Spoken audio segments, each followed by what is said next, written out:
दोस्तों, A1 study point के YouTube channel पर आप सभी का हार्दिक स्वागत है। आज की इस वीडियो में हम लोग टारगेट करने वाले हैं सीटेट 21 जनवरी 2024।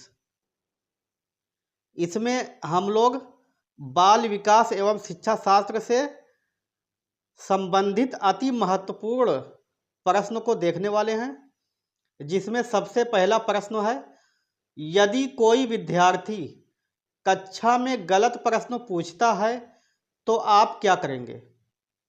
यानी कि कोई विद्यार्थी जो है शिक्षक से गलत प्रश्न पूछे तो शिक्षक को क्या करना चाहिए। ऑप्शन ए कह रहा है विद्यार्थी को डांटेंगे।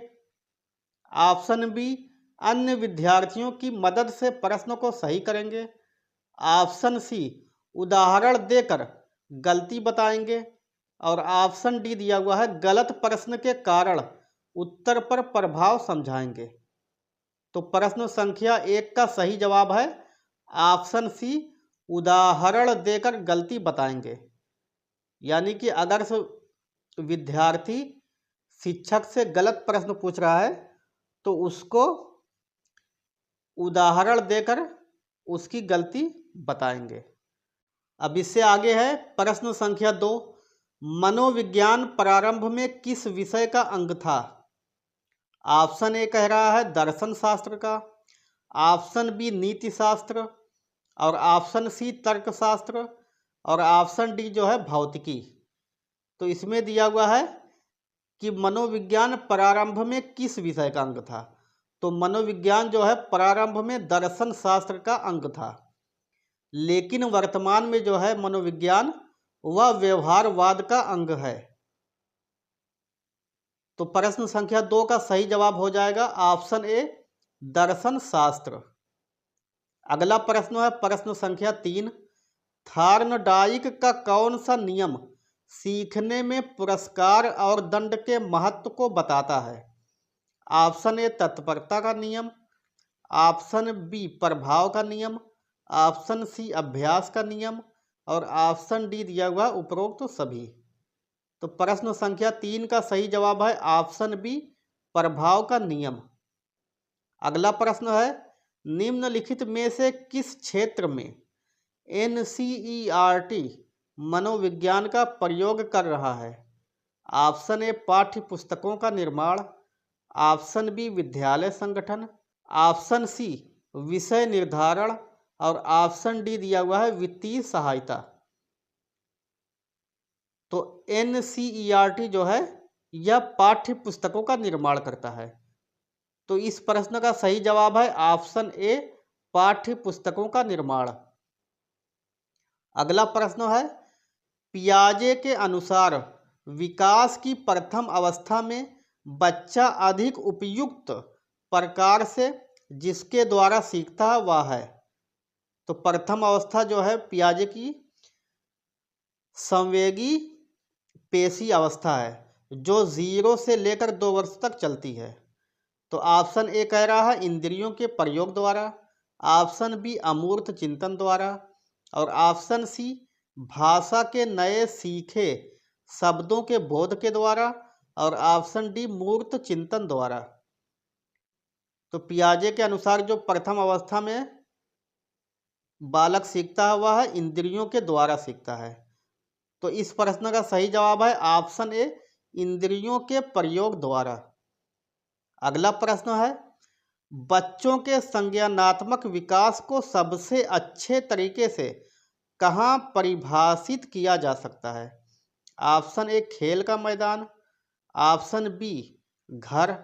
Option C auditorium. और ऑप्शन डी विद्यालय एवं कक्षा। तो इस प्रश्न का सही जवाब है ऑप्शन डी, विद्यालय एवं कक्षा। बच्चों के संज्ञानात्मक विकास को जो है विद्यालय एवं कक्षा में सबसे अच्छे तरीके से परिभाषित किया जा सकता है।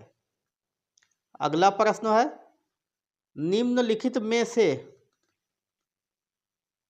कौन सी एक बालक की मनोगत्यात्मक गतिविधि नहीं होती। ऑप्शन ए कह रहा है खेलना। ऑप्शन बी गेंद फेंकना। ऑप्शन सी लिखना और ऑप्शन डी सोचना। तो बालक की मनोगत्यात्मक गतिविधि खेलने में होती है, गेंद फेंकने में भी होती है, लिखने में भी होती है। सोचने में जो है मनोगत्यात्मक विधि नहीं होती। तो इस प्रश्न का सही जवाब हो जाएगा ऑप्शन डी सोचना। अगला प्रश्न है, निम्नलिखित में से कौन सी नैतिक आदत नहीं है?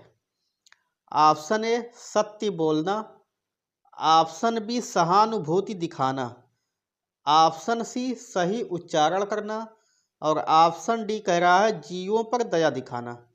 तो नैतिक आदत, सत्य बोलना भी नैतिक आदत है, सहानुभूति दिखाना भी नैतिक आदत है और जीवों पर दया दिखाना भी नैतिक आदत है। तो इस प्रश्न का सही जवाब हो जाएगा ऑप्शन सी सही उच्चारण करना। सही उच्चारण करना जो है नैतिक आदत के अंदर नहीं आता है। तो हमारा जवाब हो जाएगा ऑप्शन सी सही उच्चारण करना। अब अगला प्रश्न आता है कोहल वर्ग से संबंधित। तो कोहल वर्ग के अनुसार वह स्तर जिसमें बालक की नैतिकता दंड के भय से नियंत्रित रहती है कहलाता है। ऑप्शन ए कह रहा है पूर्व नैतिक अवस्था, ऑप्शन बी कह रहा है परंपरागत नैतिक स्तर और ऑप्शन सी है आत्मा स्वीकृत नैतिक अवस्था, ऑप्शन डी नैतिकता स्तर। तो इस प्रश्न का सही जवाब हो जाएगा ऑप्शन ए पूर्व नैतिक अवस्था। अगला प्रश्न है मनोविज्ञान का क्षेत्रवादी सिद्धांत दिया है। ऑप्शन ए कह रहा कुर्ट लेविन ने, option B C T Morgan ने, ऑप्शन सी लियोन फेस्टिंगर ने, ऑप्शन डी हेनरी गोडार्ड ने। तो मनोविज्ञान का क्षेत्रवादी सिद्धांत जो है वह दिया है कुर्ट लेविन ने। तो इस प्रश्न का सही जवाब हो जाएगा ऑप्शन ए कुर्ट लेविन ने। अगला प्रश्न आता है इरफान खिलौने तोड़ता है तथा उसके अवयवों को देखने के लिए उसे अलग अलग कर देता है, आप क्या करेंगे? यानी कि एक बालक है जिसका नाम इरफान है, वह खिलौनों को कई भाग में तोड़ देता है, तो आप जो है उसके साथ कैसा व्यवहार करेंगे? तो ऑप्शन ए कह रहा है इरफान को कभी भी खिलौनों के साथ खेलने नहीं देंगे, ऑप्शन बी सदैव कड़ी नज़र रखेंगे, ऑप्शन सी उसकी जिज्ञासु प्रकृति को बढ़ावा देंगे तथा उसकी ऊर्जा को दिशा प्रदान करेंगे, और ऑप्शन डी कह रहा है उसे बताएंगे कि खिलौने नहीं तोड़ने चाहिए। तो इस प्रश्न का सही जवाब हो जाएगा ऑप्शन सी उसकी जिज्ञासु प्रकृति को बढ़ावा देंगे तथा उसकी ऊर्जा को दिशा प्रदान करेंगे। अगला प्रश्न आता है जब एक क्षेत्र का अधिगम दूसरे क्षेत्र के अधिगम में सहायता करता है तो उसे कहते हैं। ऑप्शन ए अधिगम का धनात्मक अंतरण, ऑप्शन बी अधिगम का ऋणात्मक अंतरण, ऑप्शन सी अधिगम का शून्य अंतरण और ऑप्शन डी दिया हुआ है अधिगम का परम अंतरण। तो इस प्रश्न का सही जवाब है ऑप्शन ए अधिगम का धनात्मक अंतरण। जब एक क्षेत्र का अधिगम दूसरे क्षेत्र के अधिगम में सहायता करता है तो उसे अधिगम का धनात्मक अंतरण कहते हैं। अगला प्रश्न है जोन ऑफ प्रॉक्सिमल डेवलपमेंट का प्रत्यय दिया गया, यानी कि ZPD का प्रत्यय किसने दिया? तो ऑप्शन ए कह रहा है बंडूरा द्वारा, तो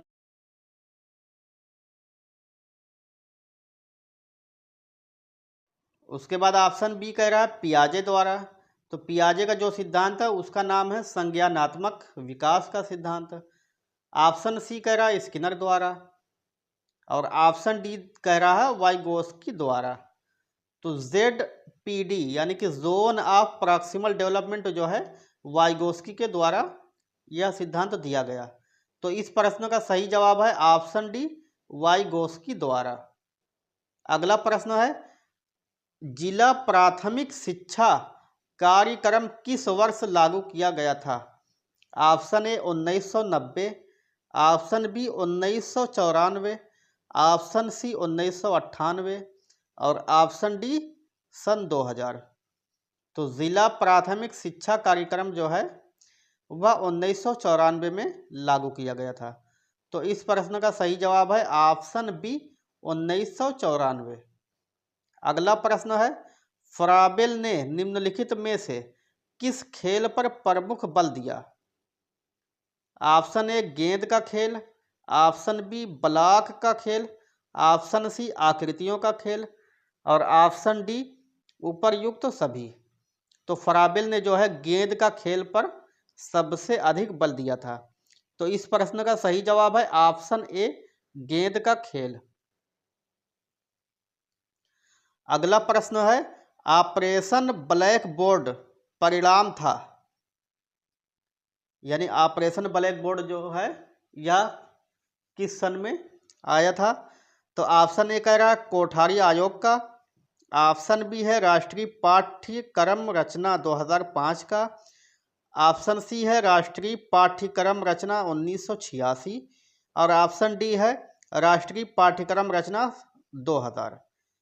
तो इस प्रश्न का सही जवाब है ऑप्शन सी राष्ट्रीय पाठ्यक्रम रचना 1986। अगला प्रश्न है प्रश्न संख्या 17।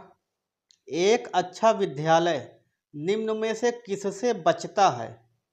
ऑप्शन ए सामाजिक जिम्मेदारी से, ऑप्शन बी लैंगिक समानता से, ऑप्शन सी लैंगिक पक्षपात से, ऑप्शन डी लैंगिक संवेदनशीलता से। तो एक अच्छा विद्यालय जो होता है वह लैंगिक पक्षपात से बचता है। तो 17 का सही जवाब है ऑप्शन सी लैंगिक पक्षपात से।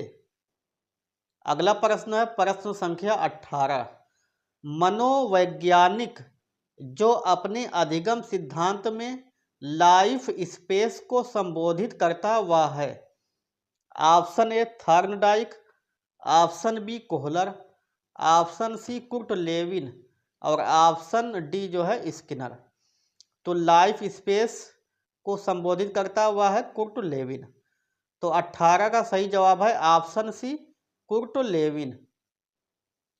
अगला प्रश्न है प्रश्न संख्या 19। एक 5 वर्ष के बालक का चिंतन निम्न में से किस प्रकार का होता है? ऑप्शन ए परावर्तित चिंतन, ऑप्शन बी निर्देशित चिंतन, ऑप्शन सी मूर्त चिंतन और ऑप्शन डी तार्किक चिंतन। तो इस प्रश्न का सही जवाब है ऑप्शन सी मूर्त चिंतन। इस वीडियो का आखिरी प्रश्न है प्रश्न संख्या 20।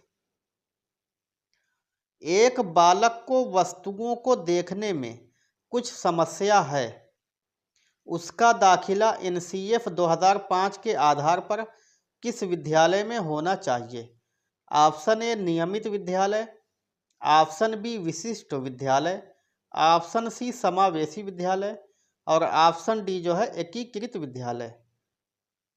यानी कि बालक को जो है देखने में कुछ समस्या पैदा हो रही है तो उस बालक का जो है एडमिशन समावेशी विद्यालय में होना चाहिए।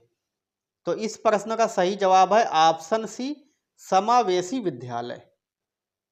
तो चलिए दोस्तों इस वीडियो को यहीं पर समाप्त करते हैं। आप लोग पढ़ते रहिए, अच्छे से तैयारी करते रहिए। फिर मिलते हैं अगली वीडियो में। धन्यवाद।